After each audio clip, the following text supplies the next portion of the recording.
LG കായം ഇപ്പോൾ 20% more കായം എന്നാൽ കൂടുതൽ രുചിയും കൂടുതൽ മൂല്യവും. സ്വന്തം ആൾക്കാരെന്ന് തോന്നലുണ്ടായിരുന്നെങ്കിൽ നീ ഇങ്ങനെയൊക്കെ കാണിക്കോ? ഇതുപോലെ പെരുമാറോ? നന്ദു, ആദ്യം ഭക്ഷണം കഴിക്കേ, ബാക്കിയൊക്കെ പിന്നെ പറയാം. കൈവിട് ദേവി, ഓടിക്കടേ കൊണ്ട്. എനിക്കിനി വേറൊന്നും കേക്കണ്ട.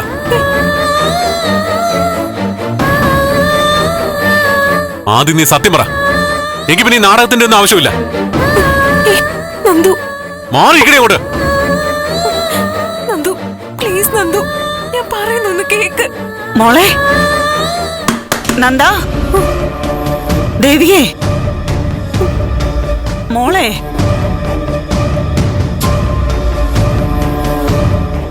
നന്ദു മാറിക്ക അങ്ങോട്ട്. ഈശ്വരാ,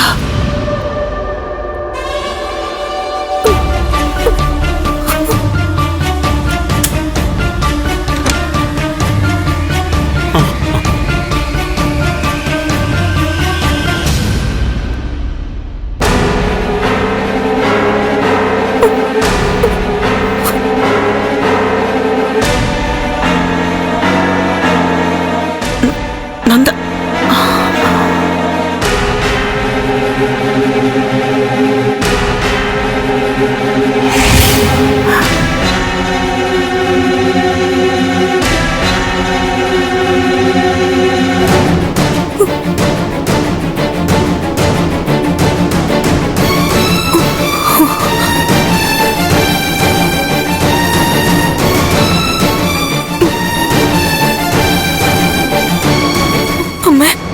എന്തൊക്കെയാ ഇവിടെ നടക്കുന്നത്?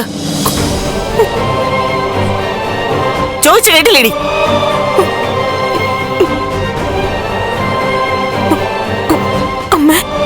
എന്തൊക്കെയാ നീ കാരണം ഇവിടെ സംഭവിക്കുന്നത്? നീ ഇങ്ങനെ ആയിപ്പോയല്ലോടി.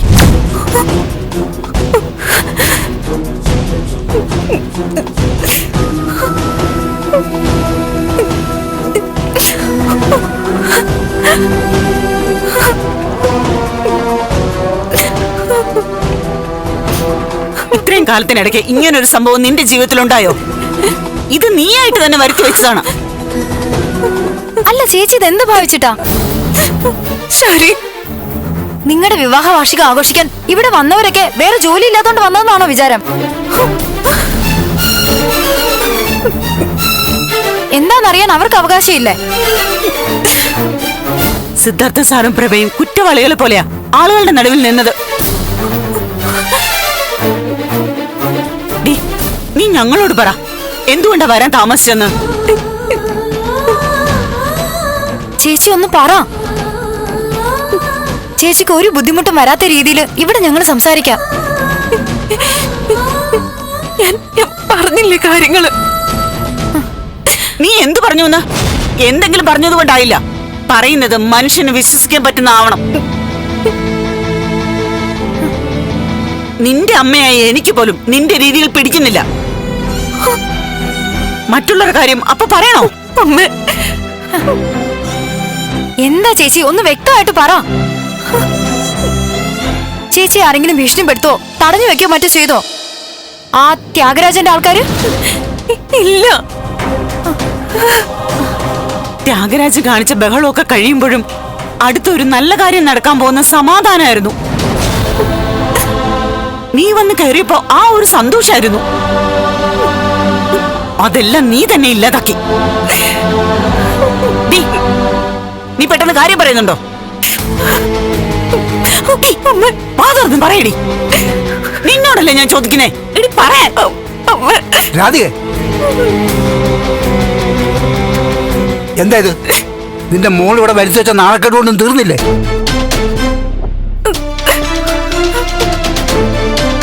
ഇവിടെ കിടന്ന് വഴക്കിട്ട് ആ പേര് കൂടി ഉണ്ടാക്കി വെക്കണം.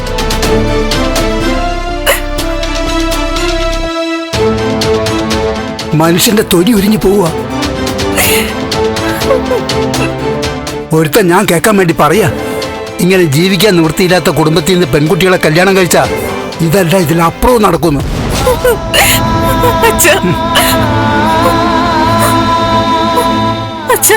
ഞാൻ തെറ്റൊന്നും ചെയ്തിട്ടില്ല. തെറ്റ് ചെയ്തിട്ടുണ്ടോ ഇല്ലയോ എന്നുള്ളതല്ല, സ്വന്തം ഭർത്താവിനെ ബോധ്യപ്പെടുത്തേണ്ട രീതിയിലാണ് ജീവിക്കേണ്ടത്. രാധിക വാ, നമുക്ക് പോ. അച്ഛാ അച്ഛാ ആഹാരം കഴിച്ചിട്ട്. എന്തിന്?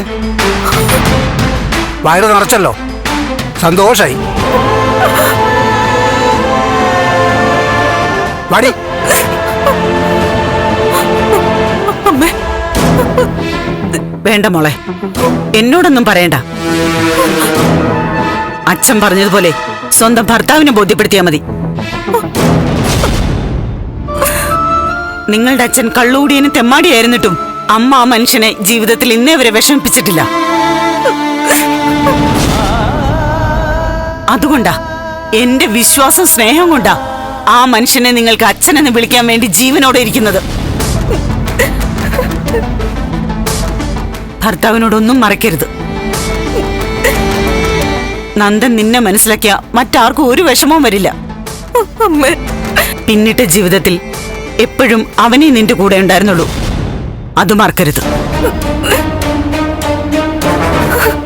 വാടി.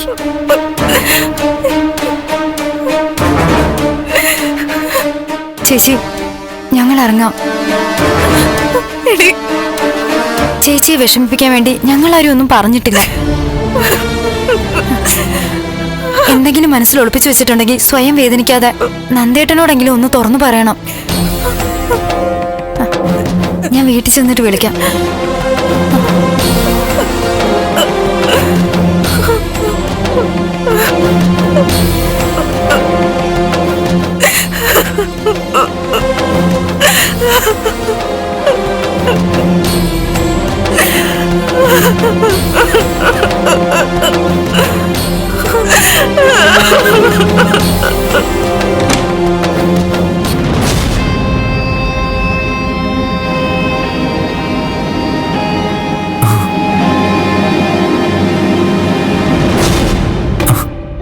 ലീ,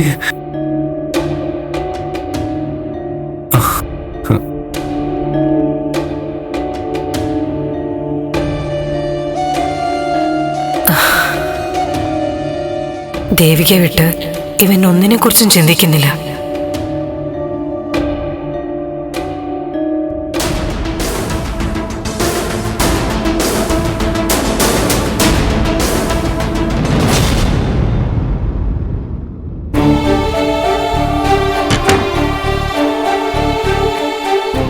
ലീ,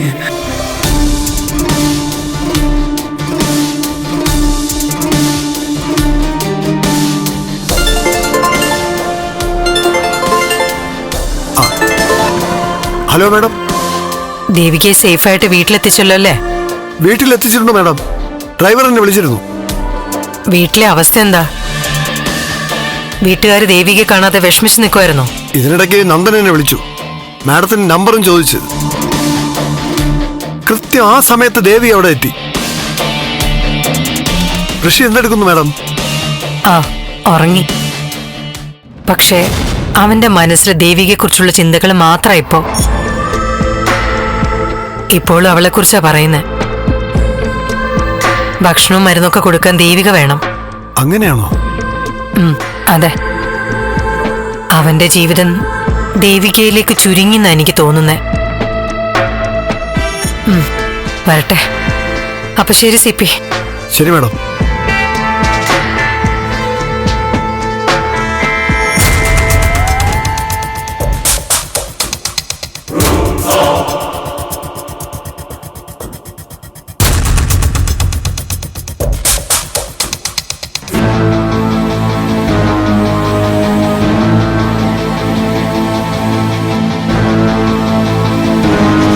അഞ്ചു മണിക്ക് വരാന്ന് പറഞ്ഞു നീ ഇത്രയും വൈകിയപ്പോ തന്നെ അതിലെന്തോ ഒരു പ്രശ്നം ഉണ്ടെന്നുള്ള കാര്യം ഉറപ്പാ. ഇവിടെ നിൽക്കുന്ന എല്ലാവർക്കും അത് അറിയാനുള്ള ആഗ്രഹമുണ്ട്. ഇനി അഥവാ മറ്റാർക്കും അറിയണമെങ്കിലും എനിക്കത് അറിഞ്ഞേ പറ്റൂ.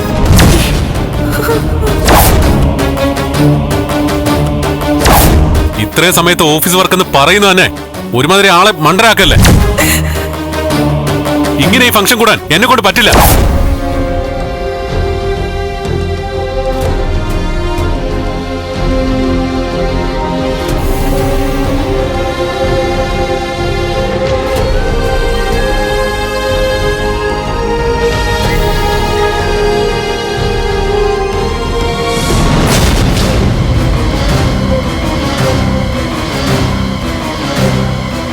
പ്രഭ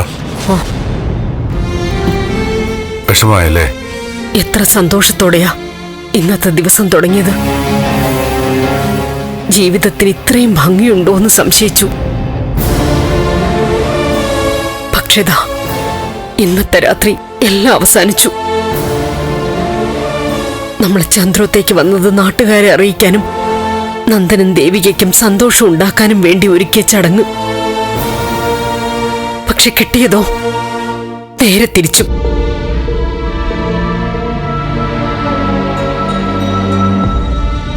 നമ്മുടെ വീട്ടിലെ കുഴപ്പങ്ങളെക്കുറിച്ചാ നാട്ടുകാരറിഞ്ഞത്. നന്ദനും ദേവികയ്ക്കും ഇടയിൽ അഭിപ്രായ വ്യത്യാസം ഉണ്ടായി. തിരിച്ച് ഭാർഗവിയുടെ വീട്ടിലേക്ക് തന്നെ മടങ്ങിയാലോ? ഇവിടെ അവര് രണ്ടുപേരും താമസിക്കട്ടെ. നേരം വെളുത്തോട്ടെ, കാര്യങ്ങൾ എന്താണെന്ന് നമുക്കറിയാൻ പറ്റും. നേരം വെളുക്കുന്നത് വരെ കാത്തു നിർത്താൻ പാടില്ലായിരുന്നു. എല്ലാവരുടെയും മുൻപിൽ വെച്ച് ദേവിക കാര്യങ്ങൾ വ്യക്തമായിട്ട് തുറന്നു പറയണമായിരുന്നു. അതുപോലെ ത്യാഗരാജൻ എത്ര ഭംഗിയായിട്ട് അവൻ അഭിനയിച്ചത്. ചന്ദ്രമതിയും പറ്റിച്ച് ഭാർഗവിയുടെ വീട്ടിൽ വന്ന് കാലിൽ വീണു. ഇന്ന് രാവിലെ ഇവിടെ വന്ന് വൃത്തിയാക്കുകയാണെന്നും പറഞ്ഞു ഒരഭിനയം. ദുഷ്ടൻ. ത്യാഗരാജന്റെ കാര്യത്തില് തൽക്കാലത്തേക്കെങ്കിലും ഒരവസാനമായി. ഇവിടെ പക്ഷേ പലതും തുടങ്ങുകയാണ്. കാര്യങ്ങൾ നാളെ ചോദിക്കാം, താൻ വിഷമിക്കാതെ. വിഷമിക്കലൊന്നും പുതുമയല്ലല്ലോ സിദ്ധു. എത്ര കാലമായി വിഷമിക്കാൻ തുടങ്ങിയിട്ട്. ഒന്ന് അവസാനിക്കുമെന്ന് കരുതിയിട്ട് അത് നടക്കുന്നില്ല. നമുക്ക് നല്ലതൊന്നും വിധിച്ചിട്ടില്ല എന്നാ തോന്നുന്നു.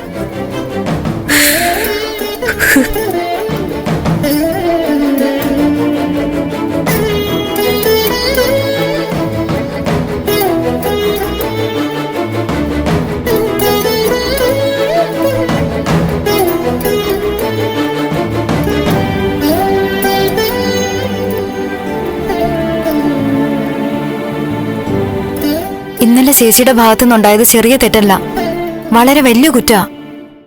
നമ്മളെ ഉൾപ്പെടെ എല്ലാരെയും മണ്ടന്മാരാക്കുന്ന പോലായിപ്പോയി. മാധവേട്ടൻ എന്തു പറയുന്നു? നമ്മുടെ മോള് ചെയ്തത് നല്ല കാര്യമായിട്ട് തോന്നുന്നുണ്ടോ? അവൾക്കിത് എന്ത് പറ്റിയെന്നാ ഞാൻ ഇന്നലെ മുതൽ ആലോചിക്കുന്നത്. അവൾക്കിനി എന്തു പറ്റിയാലും ശരി, ഇന്നലെ അവള് കൃത്യമായിട്ട് അവിടെ എത്തേണ്ടതായിരുന്നു. ഒന്നോർത്താ അവൾക്ക് വേണ്ടിയായിരുന്നില്ലേ ഇന്നലത്തെ ചടങ്ങ്? പ്രഭ അത് പ്രത്യേകം പറയുകയും ചെയ്തില്ലേ? നമ്മൾ കൊണ്ടുപോയ സമ്മാനം തന്നെ നല്ല രീതി കൊടുക്കാൻ സാധിച്ചോ?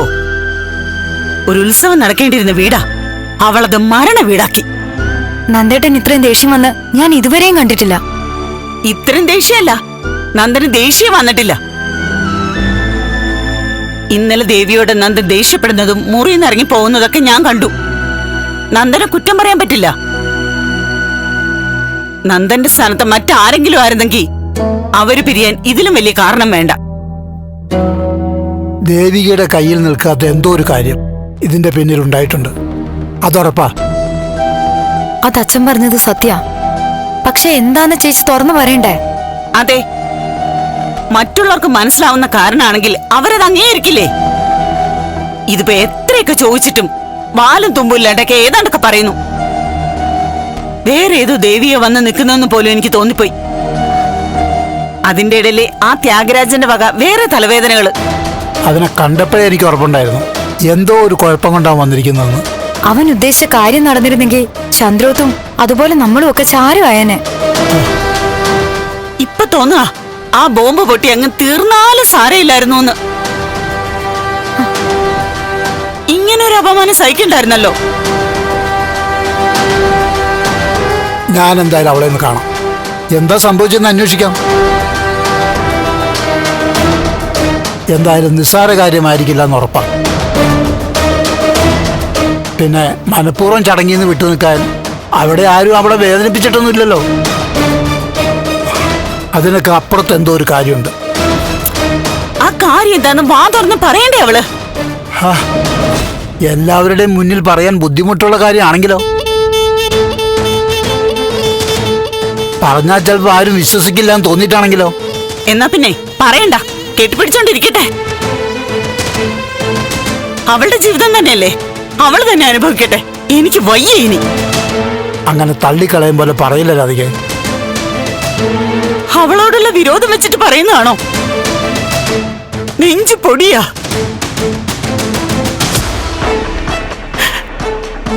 ഇതുവരെ ഓരോ സാഹചര്യം കാരണം അവളുടെ ജീവിതാലം കോലായി. ഇപ്പതാ എല്ലാം നേരെയായപ്പോ അവളായിട്ട് തന്നെ ഓരോന്ന് വരുത്തി വെക്കുന്നു.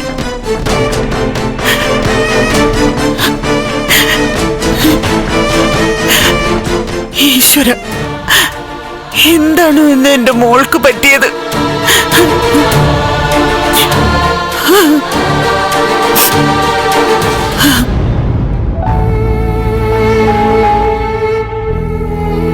രജനി, ഞാനൊരു കാര്യം പറഞ്ഞ മോക്ക് ദേഷ്യം വരണ്ട. കാര്യം മോളുടെ നാത്തൂന, നമ്മുടെ നന്ദന്റെ ഭാര്യ, ഒക്കെ ശരിയാ. ദേവിക അവിടെ കാണിച്ചത് ഒട്ടും ശരിയായില്ല. അമ്മേ, ദേവിക കാണിച്ച് ശരിയാവാത്തതിന് ഇവിടെ പറഞ്ഞിട്ട് എന്താ കാര്യം? കാര്യമുണ്ട്. രജനി ദേവികയെ കാര്യം പറഞ്ഞ് മനസ്സിലാക്കണം. അതാരും പറയാതെ തന്നെ നമുക്ക് മനസ്സിലാക്കാവുന്നതല്ലേ ഉള്ളൂ. എന്തോ ഗുരുതരമായ സംഭവം ദേവികയ്ക്ക് ഉണ്ടായി. ഗുരുതരമായ സംഭവം എന്ന് വെച്ചാൽ അപ്രതീക്ഷിതമായ എന്തോ സംഭവം. അത് ദേവികയ്ക്ക് മറ്റുള്ളവരോട് തൽക്കാലം പറയാൻ പറ്റുന്നില്ല. ചിലപ്പോ ഇന്ന് തന്നെ ദേവിക അത് നന്ദനോട് പറഞ്ഞേക്കും. നാളെ നമുക്കൊക്കെ അറിയാൻ പറ്റും. കുടുംബത്തിലുള്ളവർ നാളെ മറ്റന്നാളോ അറിഞ്ഞോട്ടെ. ക്ഷണിക്കപ്പെട്ടവരോട് പക്ഷേ ആ നിമിഷത്തന്നെ പറയണ്ടേ, ഇന്ന സാഹചര്യം കൊണ്ടാണ് വരാൻ പറ്റിയില്ലെന്ന്. നമ്മളത് മനസ്സിലാക്കണ്ടേ? അങ്ങനെയല്ല അമ്മേ. ഗിരി, അമ്മ പറയുന്ന നേരാ. ഒന്നാമത് ഗിരി മുൻകൈ എടുത്ത ചടങ്ങ് നടത്തിയത്. അപ്പൊ നമുക്കൊരു ഉത്തരവാദിത്തമല്ലേ?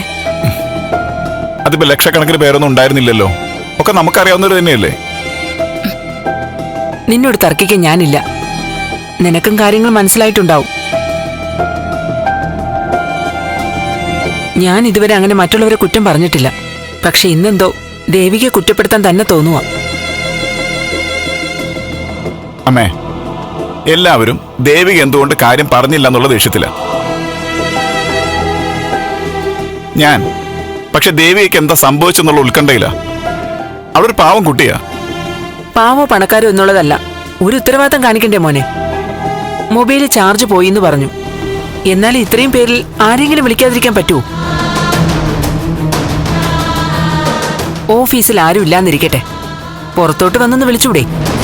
മറ്റാരെങ്കിലും ഒന്ന് അറിയിച്ചൂടെ? അമ്മേ, ഇതൊക്കെ അറിയാവുന്ന ആള് തന്നെയല്ലേ ദേവിക. ദേവികയ്ക്ക് അതിന് കഴിഞ്ഞിട്ടില്ലെങ്കിൽ സാഹചര്യം അങ്ങനെ ആയിരിക്കും.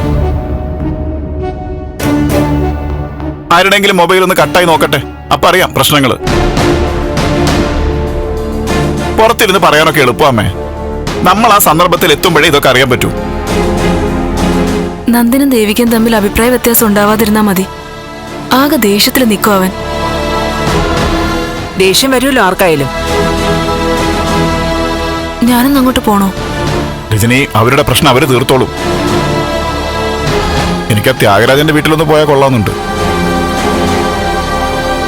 അവനെ പോലീസ് കൊണ്ടുപോയെങ്കിലും വേറെ ബോംബ് വല്ലതും ഉണ്ടാക്കി വെച്ചിട്ടുണ്ടോന്ന് അറിയാൻ പാടില്ലല്ലോ.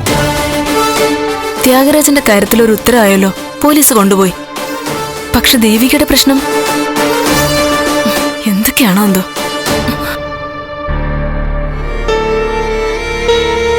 അമ്മേ, ആവശ്യമില്ല ഇത്തരം കാര്യങ്ങളൊന്നും രജനിയുടെ അടുത്ത് സംസാരിക്കരുത്.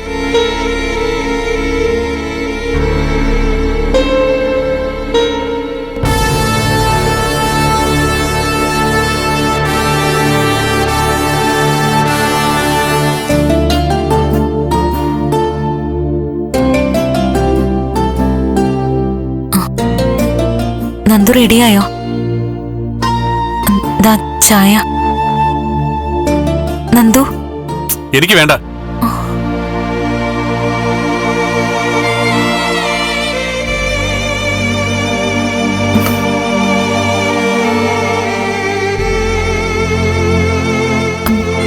ചായ കുടിക്കും നന്ദു. ഞാൻ അപ്പോഴേക്ക് റെഡിയാവാം.